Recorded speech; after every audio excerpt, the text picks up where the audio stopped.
სახელითა მამისაითა და ძისაითა და წმინდისა სულისაითა.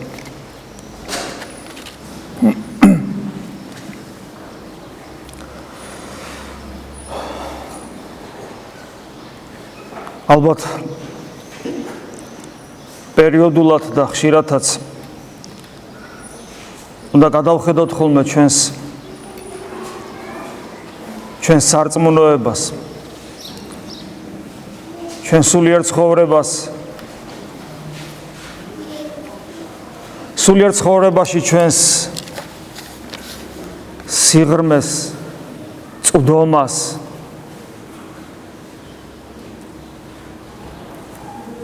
გავიაზროთ ვისი სახელი ქვია ადამიანად მოსული ღმერთისა. ხანდახან მაინც უნდა ჩაუღმავდეთ საკუთარ თავს და დაუფიქრდეთ, რას ნიშნავს მე მქვია ქრისტიანი, რას ნიშნავს მე სულიერი ცხოვრებით ცხოვრობ, რას ნიშნავს მე საეკლესიო საიდუმლოებებში მონაწილეობას ვღებულობ და რას ნიშნავს მე ვლოცულობ. გვიფიქრია, რას ნიშნავს რომ ვლოცულობთ. რა თქმა უნდა გვიფიქრია, სულ ამაზე არ ვსაუბრობთ, მაგრამ რამდენად გვაწუხებს, რამდენად სიღრმისეულად გვიფიქრია, რამდენად განგვიცდია, რომ მიუხედავად ჩვენი მრავალწლიანი მცდელობისა, ახალმოსულებზე არაფერს ვამბობ, მრავალწლიანი მცდელობისა, რამდენად განგვიცდია, რომ მიუხედავად აი ამ მრავალწლიანი მცდელობისა, თუ გადაგვიდგია ერთი ნაბიჯი მაინც, რასაც ლოცვა ქვია, აი ამ დიდ საქმეში. საქმეში, რომელზეც წმინდა მამები ამბობენ, სისხლის მოწამეობას უტოლდებაო, სისხლის დააღვრას უდრისო ქრისტესათვის. ეს მართლაც ესეა, იმიტომ რომ თუ არ გაიმეტეს საკუთარი თავი, შენი გული არ განიწმინდება და თუ არ განიწმინდება, შენი გული ვერასოდეს დაინახავ ღმერთს. ერთადერთი ორგანო, რამაც შეიძლება ღმერთი დავინახოთ, ეს არის გული და უფალმა ესეც გვასწავლა, რომ განწმენდილი გულით ვიხილავთ ღმერთს. თორე ღმერთის ხილვა სხვანაირად აბსოლუტურად შეუძლებელია ჩვენი გზნობის ორგანოებით, რომელიც პირუტყულია, 5 გზნობის ორგანოს გულისხმობ, აი ამ პირუტყული გზნობის ორგანოებით ღმერთის დანახვა შეუძლებელია. ხშირად მომიყვანია ხოლმე თქვენთვის მაგალითი, როდესაც ჩვენ გვინდა რაღაცნაირად ღმერთი სხვანაირად შევიგზნოთ, განვიცადოთ, დავინახოთ, ან როცა ურწმუნო საუბრობს იმაზე, რომ ღმერთს ვერ ხედავს და იმიტომ არ წამს, ხშირად მოგვიყვანია ხოლმე ესეთი მაგალითი. შენ რომ ღმერთი იყო, აი ღმერთი ხარ შენ. აბა გააგებინე ღორს, რომელიც ლაფში წევს და სიამოვნებისათვის ახალ ნაჭამი და გაგრილებული ლაფის მიერ ღრუტუნებს, აბა მიდი და ეცადე, გააგებინე, რომ შენ ღმერთი ხარ, თუ მოახერხებ ამას. ტკივილისა და სიამოვნების განცდა ღორსაც აქვს და შიშისაც. თავისებურად ბედნიერებასაც აღიქვავს, იმიტომაც არის, რომ სიამოვნებით ღრუტუნებს, მაგრამ აბა მიდი და გააგებინე, რომ შენ ღმერთი ხარ. მიუხედავად როგორი რესურსიც არ უნდა ჩართო გონებისა და ინტელექტისა, ვერაფრით ვერ მიხვდები, როგორ უნდა გააგებინო შენ თუ ღმერთი ხარ, ღორს რომ შენ ღმერთი ხარ. ანუ მე ამით იმის თქმა მინდა, რომ რა თქმა უნდა ადამიანი პირუტყვი არ არის. რა თქმა უნდა ადამიანი როგორც არ უნდა დაეცეს, მაინც არ არის პირუტყვი. თუმცა დღეს ძალიან ცდილობენ, რომ ადამიანი ბოლომდე გააპირუტყონ, მაგრამ მადლობა ღმერთს, რომ ჯერ კიდევ საქართველოში მრავალ ადამიანს ვხედავთ, რომლებიც ვერ გააპირუტყვეს, ვერ გადააჯიშეს, ახალი ქართველი ვერ გამოიყვანეს. მაგრამ მეორეს მხრივ ხანდახან არანაირი ძალდატანება არ გვჭირდება ხოლმე ჩვენზე, მთლიანად ერზე და თითოეულ ჩვენთაგანზე, რომ ჩვენში ხანდახან პირუტყვი დომინირებს ხოლმე უფრო მეტად, ყოველგვარი გარეგანი ძალდატანების გარეშე. ასე რომ ადამიანი თუ საკუთარ თავში პირუტყვს არ მოიძულებს, არ შეიზიზღებს, თუ არ მოინდომებ და პირუტყვს ვინჩივის საკუთარ თავში დემონურ სულის კვეთებას არ მოიძულებს, რომელიც არის ამპარტავნება, სიამაყე, პატივმოყვარეობა, ეგოიზმი, ქედმაღლობა, მზაობრობა, ამბიციები, ეს ყველაფერი დემონური სულის გამოვლინებებია ადამიანში. თუ ამ ყველაფერს არ მოიცილებს, არ არსებობს ადამიანში ორგანო, არ არსებობს ადამიანში შესაძლებლობა, რომ მან ღმერთი დაინახოს.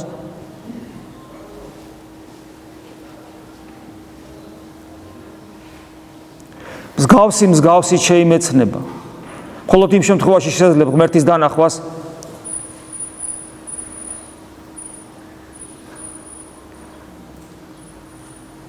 თუ შენ თავად ღმერთს ემსგავსებ.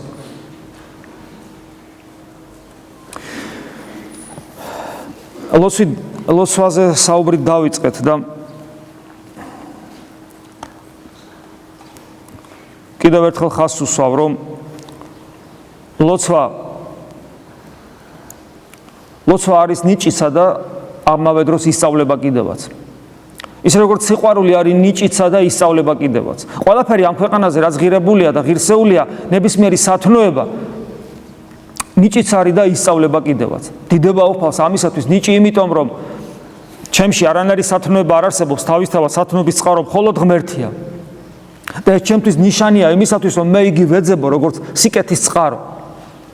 და მეორე, რომ ისწავლება ამისათვის მადლობა ღმერთს, იმიტომ რომ თანამონაწილეს მხდის ღმერთი იმ საოცარი ბედნიერებისა, რასაც ადამიანის განხრთობა, ანუ ღვთაებრივ სიხარულში შესვლა ქვია.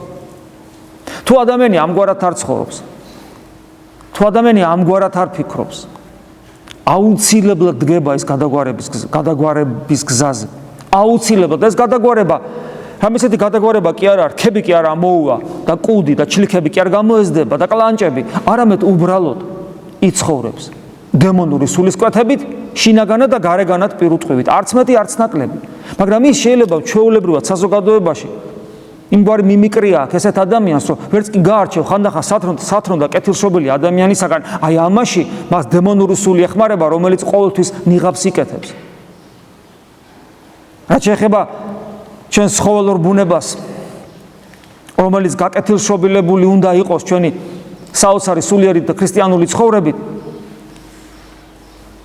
ეს ჩვენი პირუტყული მდგომარეობა დღეს თითქმის აღარავის აღარ უყვარს. ეს ჩვეულებრივი ამბავია.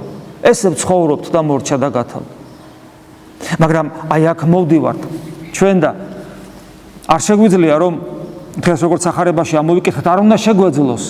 ყოველ შემთხვევაში უფალი გვაფრთხილებს, როგორც დღეს სახარებაში ამოვიკითხეთ, რომ ორი უფლის მონება არ შეიძლება, არ გამოვა, რადგან აქ მოვედით, უნდა სხვანაირად ვიფიქროთ, არ უნდა ვიფიქროთ ისე,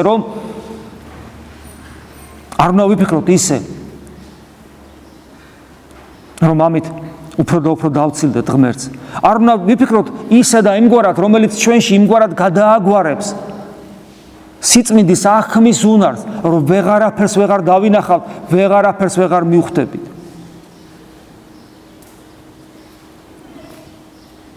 სიწმინდის განცდის უნარი დაგვეკარგება. სიწმინდეს ხო ლაპარაკი ზედმეტია, უბრალოდ მისი დანახვის განცდის უნარი დაგვეკარგება. ამიტომ რადგან აქ მოვედით, მაშინ უნდა ვეცადოთ, რომ არ ვიყოთ, არ დავრჩეთ ორი უფლის მონებად, იმიტომ რომ ეს ეშმაკი გვატყვილებს, იყავითო, იქითაცო და აქეთაც იყავითო. სინამდვილეში, როცა ეს გეუბნება ღმერთთანაც იყავით და ცოტათი ჩემთანაცო გვატყვილებს, იმიტომ რომ საკმარისია სულ ცოტათი მაინც იყო ეშმაკთან, რომ ბოლომდე ჩაგითრევს. საკმარისია მან პატარა ნაპრალი ნახოს შენს სულში. იმ წამს რომ მთლიანად შემოლაგდება თავისი მთელი ლეგიონით, ეს უნარი აქვს მას. იმიტომ რომ ის მოძალადე თავხედია. ღირსება არა აქვს. დაუპატიჟებელი სტუმარია. ღმერთთან ურთიერთობა ლოცვა არის, ღმერთთან ურთიერთობა და ღმერთთან ურთიერთობა ისეთი რამ არის, რაც დანაკლისს ვერ გუობს. რა თქმა უნდა, ყველას დანაკლისი აქვს, რომ ვის აქვს სრული ურთიერთობა ღმერთთან, მაგრამ მე გულისხმობ დანაკლის შემთხვევაში ისეთ მდგომარეობას, როდესაც თითქოს დააქვს ადამიანს ღმერთთან ურთიერთობა, ანუ თითქოს და რაღაცა ლოცვის ნასახი აქვს, მაგრამ ის არ ვითარდება. ვექტორი მისი მდგომარეობის არის არა ღმერთისაკენ, არამედ გონია გაჩერებულია, ან უკეთეს შემთხვევაში, თუმცა გაჩერებული მდგომარეობა არ არსებობს და უკან მიდის. ამიტომ აი ამგვარი მდგომარეობა, როდესაც ადამიანი ლოცვაში, ანუ ღმერთთან ურთიერთობაში, რაღაც სტატიურ მდგომარეობაში იმყოფება, როცა ის არ ვითარდება ერთი, არც გძნობს საჭიროებას განვითარდეს, მაშინ მას რელიგიურ ცხოვრებაში სურს, რომ აი ეს მთავარი რომ არა აქვს. მთავარი რელიგიურ ცხოვრებაში არის ღმერთთან ურთიერთობა. აი ეს მთავარი რო არა აქვს, იმისი დეფიციტის შევსებას იწყებს. როგორ უნდა შეავსოს დეფიციტი? წარმოიდგინეთ, ამისთვის ვართ მოსულები, რომ ქრისტესთან, რომელიც ადამიანათა მოსული ღმერთია, გქონდეს ურთიერთობა, რომ მის მიერ იგი როგორც ჩვენი მოძღვარი, ჩვენი მეგობარი, ამავე დროს ჩვენი შემოქმედი გვეხმარება, რომ დავიმკვიდროთ სასუფეველი, რომელიც არის მამაიძე და სულიწმინდა, ანუ ღმერთი დავიმკვიდროთ. ჩემს მიერ, ჩემს გარაშა ვერავინ ვერ მივა მამასთან, უფალი ამბობს. მე ვარ კარი და ჩემს მიერ თუ ვინმე შევინდეს, მხოლოდ ის, ვინ ჩემს მიერ შევა, იგი ცხონდება, იგი პოვებს საძოვარს. ვერავინ მივა მამასთან ჩემს გარეშე, ქრისტე ამბობს. მე ვარ კარი, კიდევ ვიმეორებ, ჩემს მიერ თუ ვინმე შევიდეს. ეს კარები არის ვიწრო, უფალი ამბობს. ეს კარები ძალიან ვიწრო, მრავალი ეძიებენ და ვერ იპოვია მას. ამ კარამდე მისასვლელი გზაც ვიწრო და ეკლიანია. მაგრამ ამავე დროს ნუ შეგეშინდებათ, იმიტომ რომ თუ ეს სოფელი გძლავრობს, მე მიძლევია ეს სოფელი უფალი ამბობს ერთ შემთხვევაში და სხვაგან გვეუბნება, რომ თხოვეთ და რაიცა ითხოვოთ, მე აღვასრულებ მას.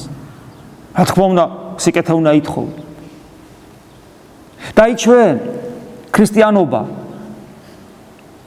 ქრისტიანობის წიაღში ვიმყოფებით, ჩვენ ქრისტიანები გვქვია, ჩვენ ეკლესიური ცხოვრებით ცხოვრობთ, ჩვენ საიდუმლოებებს მივეახლებით და ჩვენ ეს ყოველივე ეს გარემო, რა გარემოც არის აქ, გვასწავლის, რომ გქონდეს ღმერთთან ურთიერთობა. ყოველივე რაც აქ აღესრულება, აქ მოსვლა, აქ დგომა, აქ ღვაწლი. სიცხეში ღვაწლი ის, რომ აქედან ადამიანი არ გადის. მე ხშირად მithქვავს, საფხულში მოიწყობენ ხოლმე კომფორტს და წირვას გარედან უსმენენ. ვინც ფიზიოლოგიურად, ფიზიკურად ავათარი იმაზე არ ვსაუბრობ, ვინც სიცხის გამო, სიცხემ არ შემაწუხოსო, გარეთ გადის. ის უკვე დამარცხებულია ბოროტთან ბრძოლაში. იმიტომ რომ მას არ შეუძლია უფლის სიყვარულისათვის 3 საათი მოითმინოს. გახსოვთ გეციმანის ბაღში. განა ეს ჩვენთვის არ დაიწერა?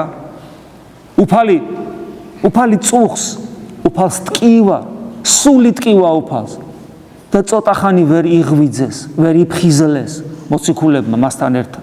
და რომელმა მოციქულებმა? ყველაზე უახლოესმა მოციქულებმა, იოანემ, იაკობმა და პეტრემ ვერ იფხიზლეს.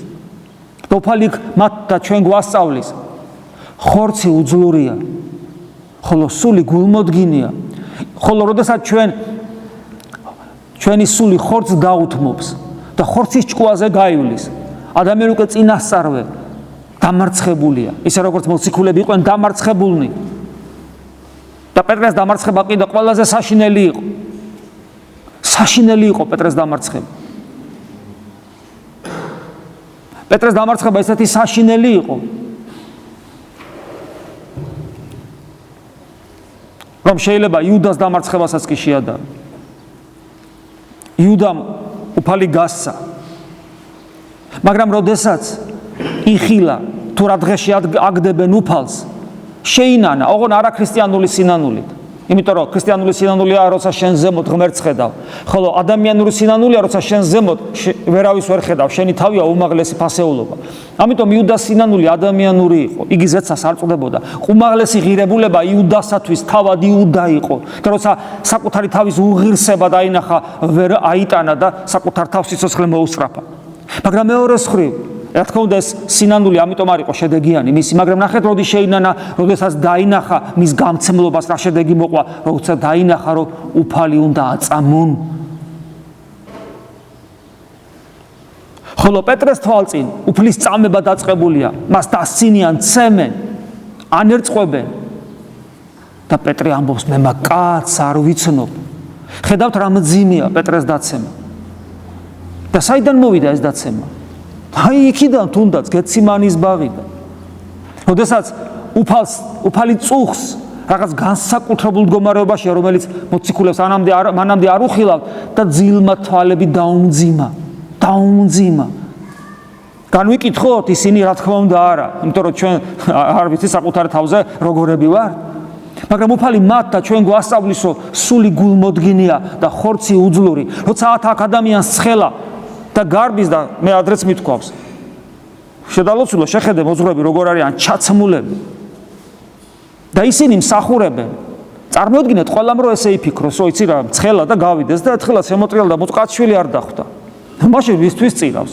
მაშინ დარჩება ის და ისღა დარჩება ხუდი დაიხუროს და წავიდეს აქ მისი ადგილი აღარ არის მოძღვრის. იქ წნაწიროს იქ სადაც ხალხია, ან წავიდეს საერთოდ მონასტერში, ხო? ყველამ რო ესე იფიქროს. მაგრამ აქ არის სწორედ ქართული პრინციპი. ყველა ხო ესე არ იფიქრებს.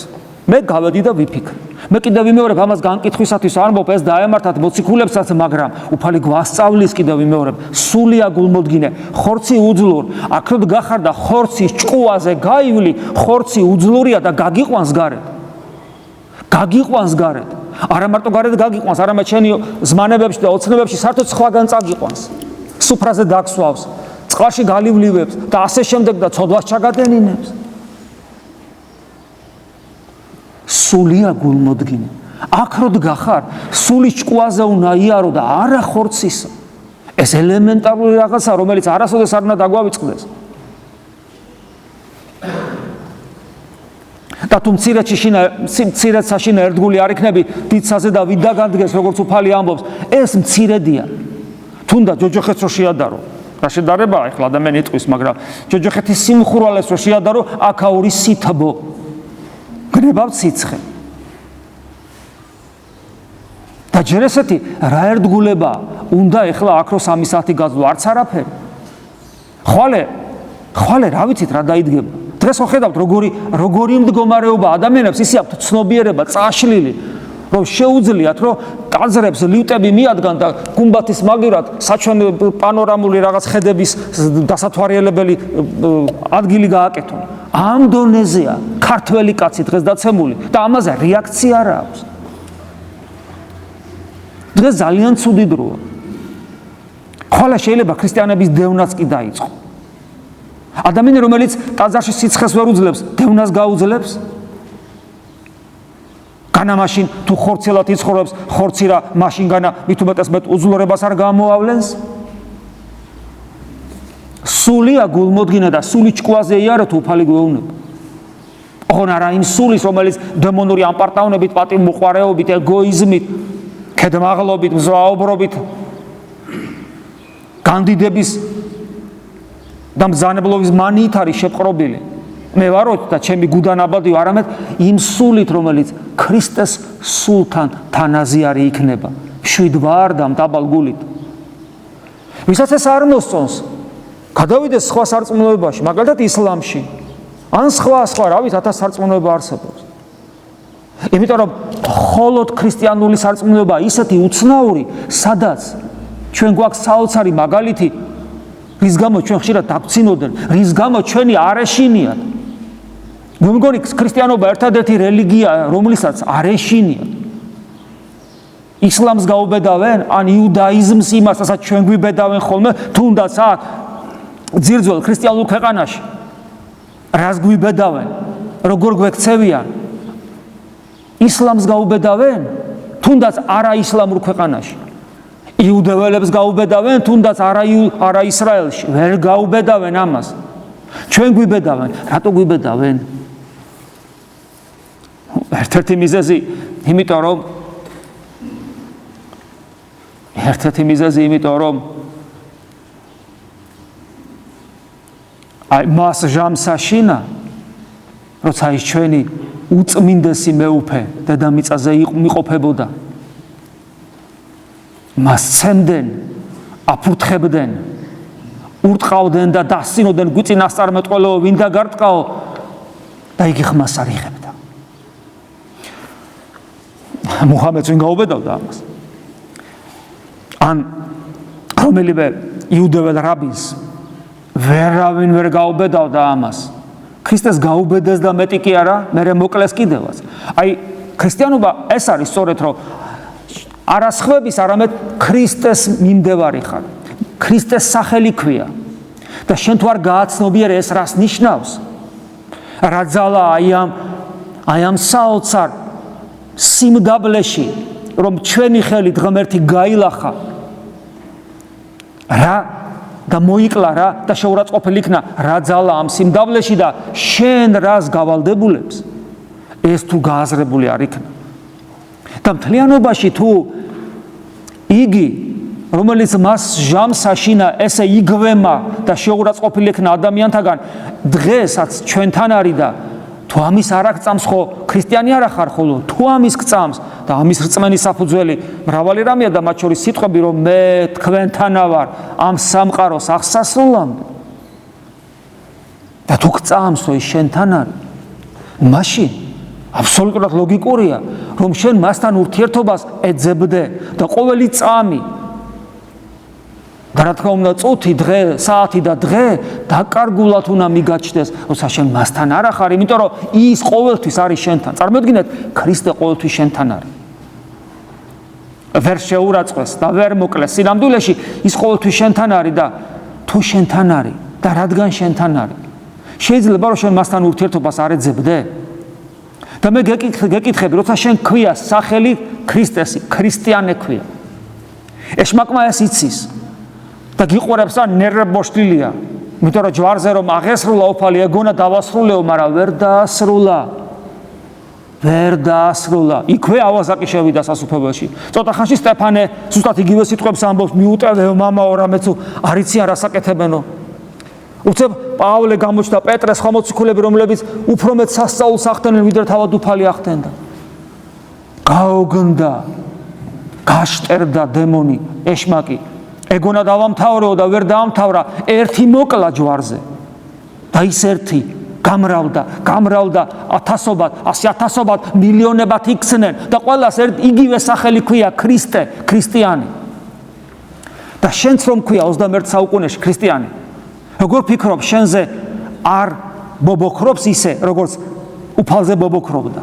ბობოქრობს და თუ დაინახა, რომ ერთი წამიც კი მას, ანუ იესო ქრისტეს მოცილდი გაპატიებს ამას, არ გაპატიებს, გან არ იპოვის შენ სულში ნაპრალებს, რომ შენში შემოვიდეს, იპოვის და რო იპოვის არ შემოვა და ლეგიონებს შემოიყვანს და აი ასე, წლობით და წლობით, თითქოს აქ ხარ, თითქოს ქრისტიანი ხარ, თითქოს აღსარებელი და მაზიარებელი ხარ, მაგრამ წინ ვერ მიდიხარ.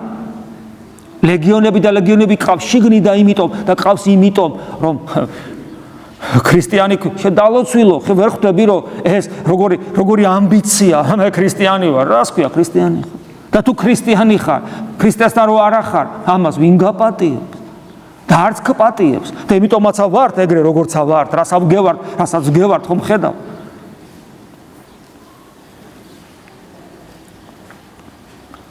ამიტომ არის რომ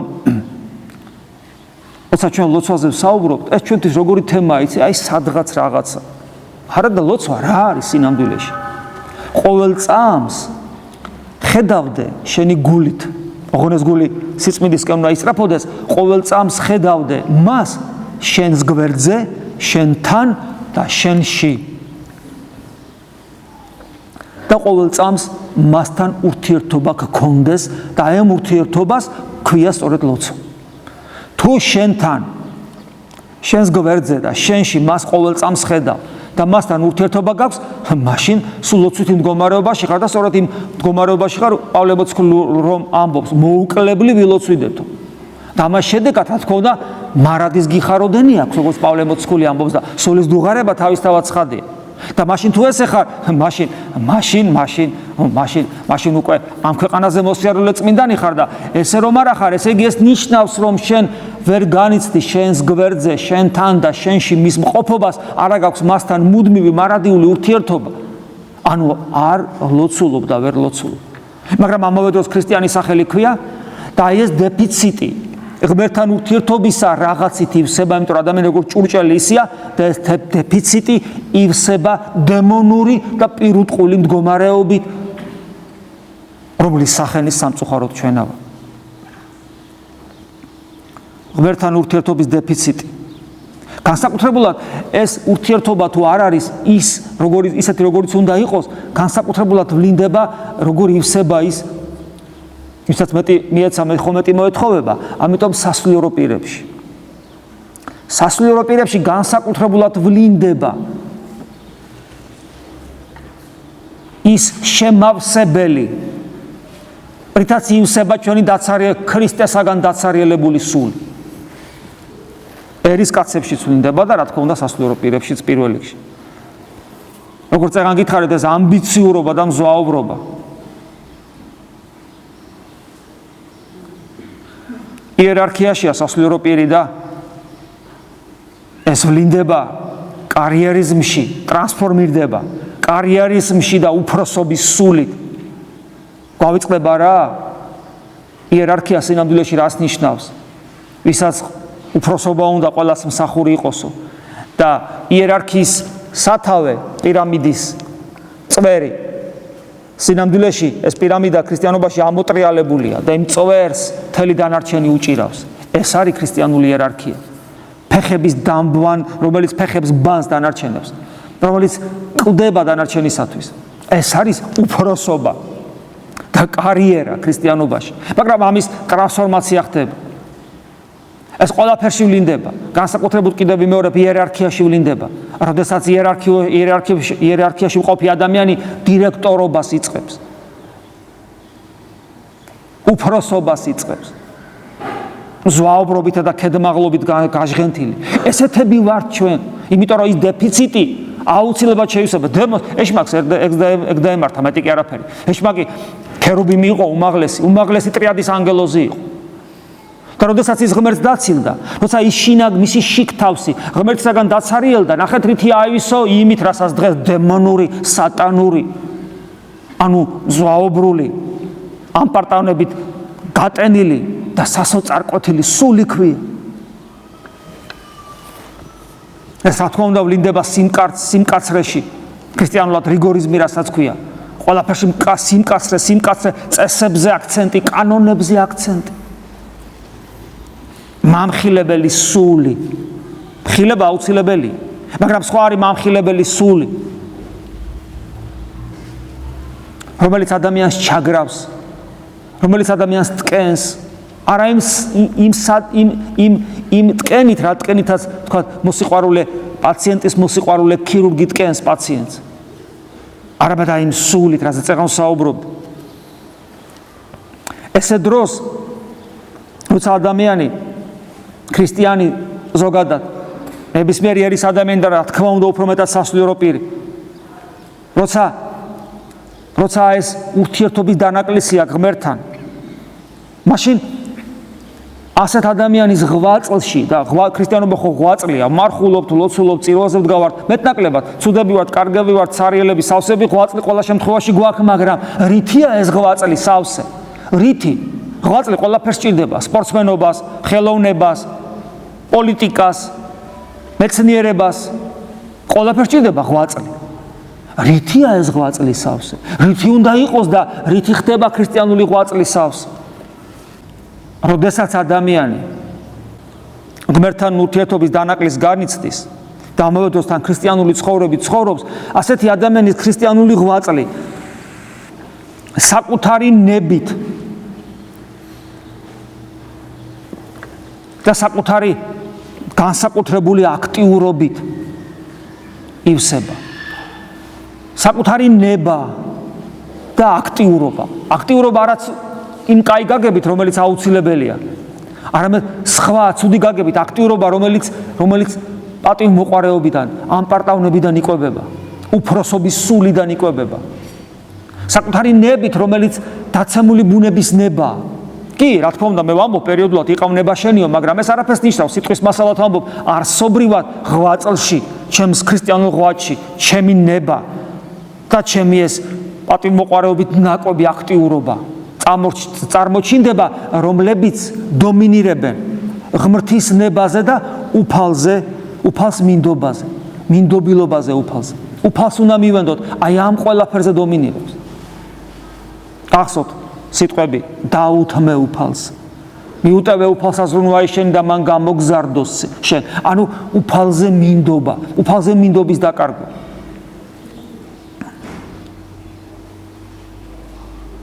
ღმერთთან სწორი ურთიერთობა თუ გვაქვს, ანუ ლოცვა თუ არსებობს ღმერთთან. ეს ყველაფერი, ეს ურთიერთობა აუცილებლად ვლინდება სიმდაბლეში. იმიტომ რომ ღმერთი მშვიდარდა მდაბალ გულითა და აი სიმშვიდე, სადაც არ არის მზვაუბრობა და ის სიმდაბლე, რომელიც გამორიცხავს ყოველგვარ სიამაყესა და ამპარტავნებას, უფროსობის და კარიერიზმის სულს და ასე შემდეგ, აი ამაში ვლინდება. ხოლო სიმდაბლე სიმშვიდით, სიხარულით, სიყვარულით დასტურდება ჩვენში.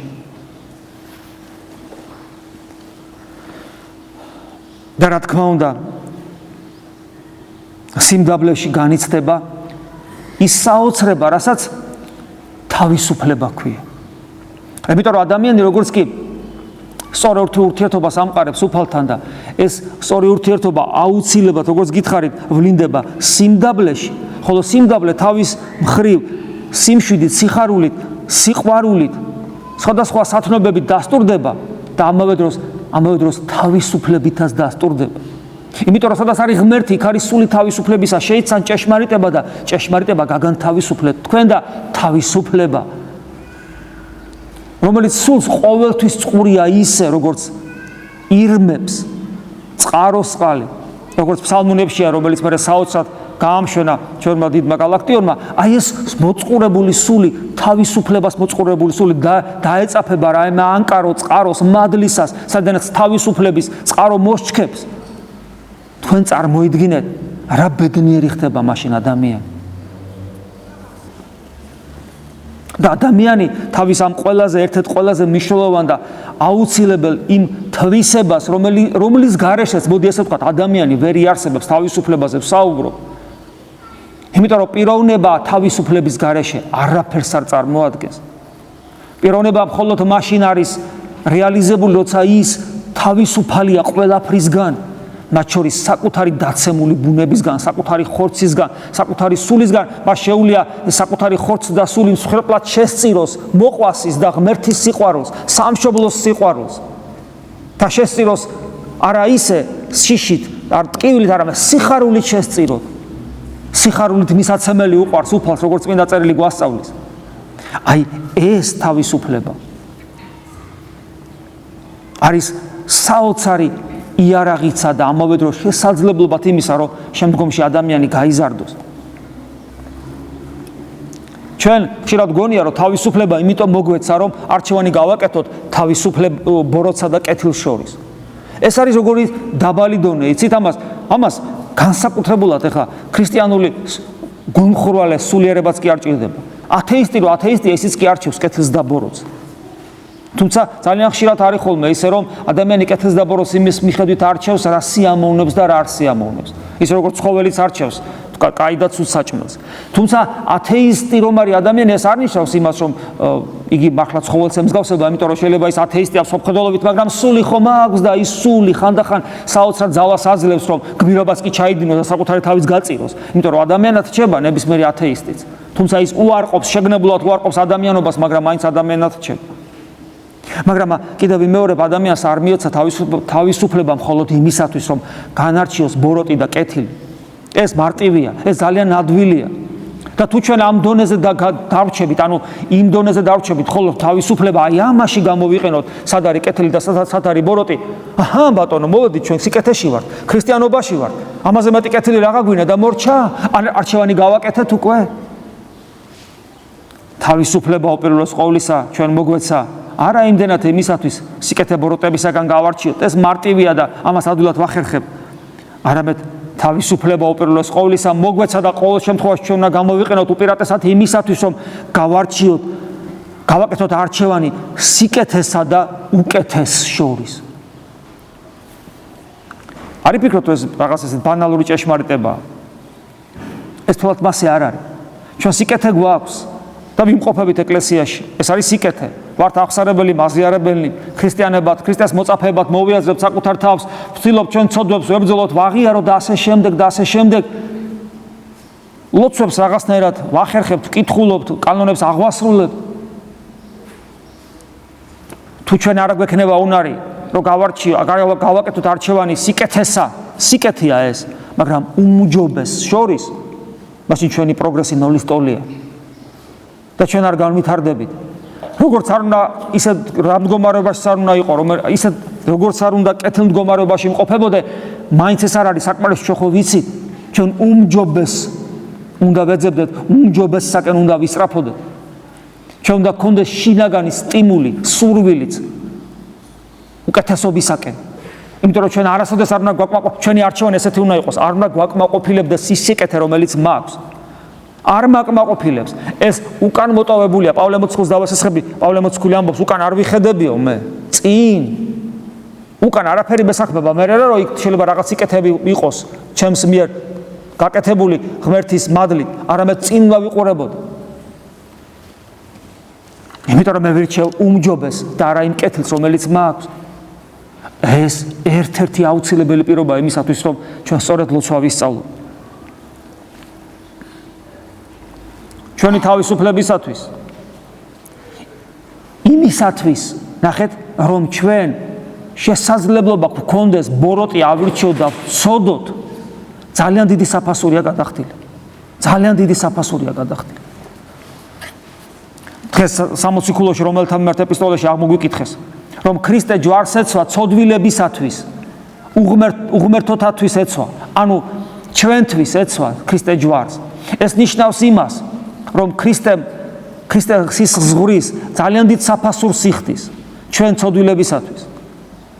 ჩვენ გვაქვს უფლება, რომ უფლება არა, ჩვენ გვაქვს შესაძლებლობა, რომ ვცოდოთ. ჩვენ გვაქვს შესაძლებლობა, რომ თავად ეშმაკს ვუმეგობროთ და უერთგულოთ. ეს შესაძლებლობა და ამავე დროს გახდე ღმერთი. აი ეს უფლება და უნარი ღმერთმა რომ მოგცა.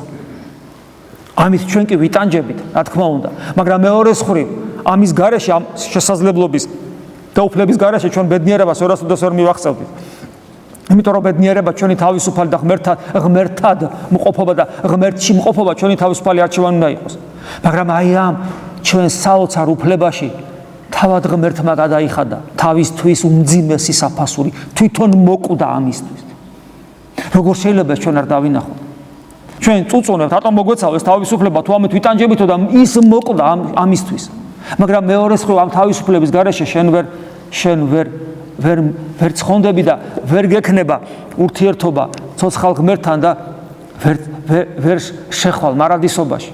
და ეს თავისუფლებაა, სწორედ და თავისუფალი არჩევანის შესაძლებლობაა, სწორედ ის, რომ შენ შეგიძლია რომ დადგები ლოცვაზე. შენ შეგიძლია კანონი აღასრულო და ვალდებულება მოიხადო და სინდისი დაიმშვიდო და მე შენებურად გააგრძელო ცხოვრება ამ სოფლის სულით ახსავსენ, ხოლო შენივე შესაძლებლობაა და შენივე არჩევანია, რომ არ დაუთმო საკუთარ დაცემულ ბუნებას და რომ დადგები უფალთან და რომ დაიჭერს კვნილს ხელში ან ისე და რომ დაინიშნავ დროს ან რაოდენობას, ლოცვის რაოდენობას დადგები და მთელი შენი არსებით ეცდები, რომ ყოველი სიტყვა მიმართული იყოს ჩვენი უფლისაკენ და ეცდები, რომ მას გააგებინო.